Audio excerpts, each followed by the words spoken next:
നമസ്കാരം. Welcome to ഗീതാസ് ഭക്തിഗീതം. വൺ ഡേ വൺ ശ്ലോകം. ശ്രീമദ് മഹാഭാഗവത മഹാത്മ്യം 430th day. Today 6th chapter 30th Shloka. For details please see the description box. Geetha's Bhakthigeetham ഒരു ദിവസം ഒരു ശ്ലോകം. ശ്രീമദ് മഹാഭാഗവത മഹാത്മ്യം 430ാം ദിവസം. ഇന്ന് 6ാമത്തെ അധ്യായത്തിലെ 30ാമത്തെ ശ്ലോകം. ഓം നമോ ഭഗവതേ വാസുദേവായ. ഓം ശ്രീകൃഷ്ണ പരമാത്മനേ നമഃ. ഹരിശ്രീ ഗണപതയേ നമഃ. അവിഘ്നമസ്തു ശ്രീ ഗുരുഭ്യോ നമഃ. ഓം തത്സത്. കൃഷ്ണം നാരായണം വന്ദേ. കൃഷ്ണം വന്ദേ വ്രജപ്രിയം. കൃഷ്ണം ദ്വൈപായനം വന്ദേ. കൃഷ്ണം വന്ദേ പൃഥാസുതം. ശ്രീപരമാനന്ദനാഥനായ അദ്വൈതദീപമായി മോക്ഷേക്ഷു വൃന്ദമന്ദാരമായി കാരുണ്യവാരിധിയായി വിഭൂദേശനാം നാരായണൻ മമ മന്ദത മാറ്റണം. ഓം തത്സത്. ശ്രീമദ് മഹാഭാഗവത മഹാത്മ്യം 6ാമത്തെ അധ്യായത്തിലെ 30ാമത്തെ ശ്ലോകം. ഓം തത്സത്. ശ്രീമദ് ഭാഗവതാഖ്യോയം പ്രത്യക്ഷ കൃഷ്ണ ഹേവ ഹി ശ്രീകൃതോസി മയാ നാഥ മുക്ത്യർത്ഥം ഭവസാഗരേ.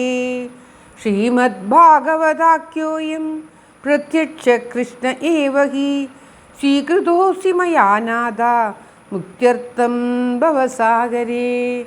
ഓം തത്സത്.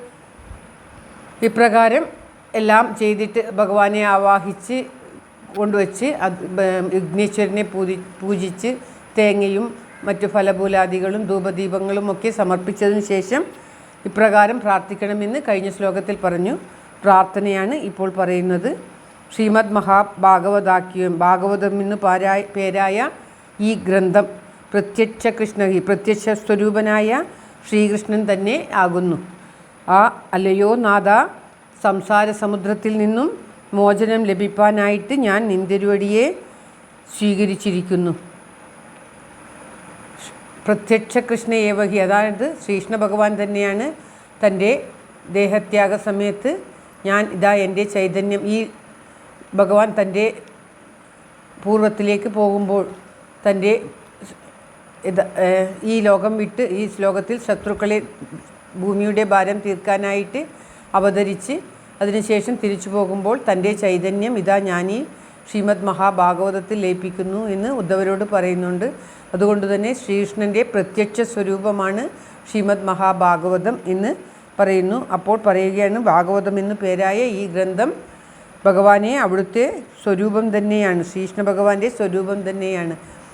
ഈ സംസാരം എന്ന് പറഞ്ഞാൽ ഈ ലോകത്തെയാണ് സംസാര സമുദ്രം എന്ന് പറയുന്നത്. സംസാര സമുദ്രത്തിൽ ലൗകിക ജീവിതത്തെയാണ് സമുദ്രം. ലോകത്തിലുള്ള ഈ സംസാര സാഗരത്തിൽ നിന്നും എന്നെ കരകയറ്റുവാൻ വേണ്ടി ഞാൻ അവിടുത്തെ സ്വീകരിക്കുന്നു എന്ന് പറഞ്ഞുകൊണ്ടാണ് സ്തോത്രം ആരംഭിക്കുന്നത്. ഭഗവാനെ സ്തുതിക്കുകയാണ്.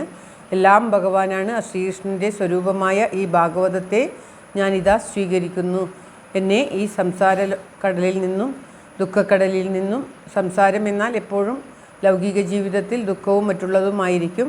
പരമാനന്ദം ലഭിക്കണമെങ്കിൽ, പരമാനന്ദം അനുഭവിക്കണമെങ്കിൽ ആനന്ദത്തിൻ്റെ കണികകൾ നമുക്ക് ഈ ലോകത്തും ലഭിക്കും. പക്ഷേ ആ ആനന്ദം, പരമമായ ആനന്ദം, വെറും ആനന്ദം മാത്രം നമുക്ക് ലഭിക്കണമെങ്കിൽ നമുക്ക് ഭഗവാന്റെ അനുഗ്രഹവും ഭഗവാനിൽ ലയിക്കുകയും വേണം.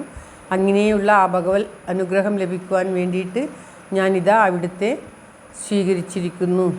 അവിടുത്തെ എല്ലാമായിട്ട് ഞാൻ കരുതി സ്വീകരിച്ചിരിക്കുന്നു.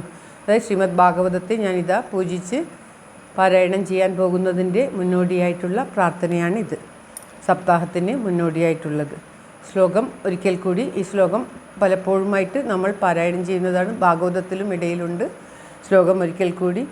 ശ്രീമദ് ഭാഗവതാഖ്യോയം പ്രത്യക്ഷ കൃഷ്ണ ഏവ ഹി സ്വീകൃതോസി മയാ നാഥ മുക്ത്യർത്ഥം ഭവസാഗരേ.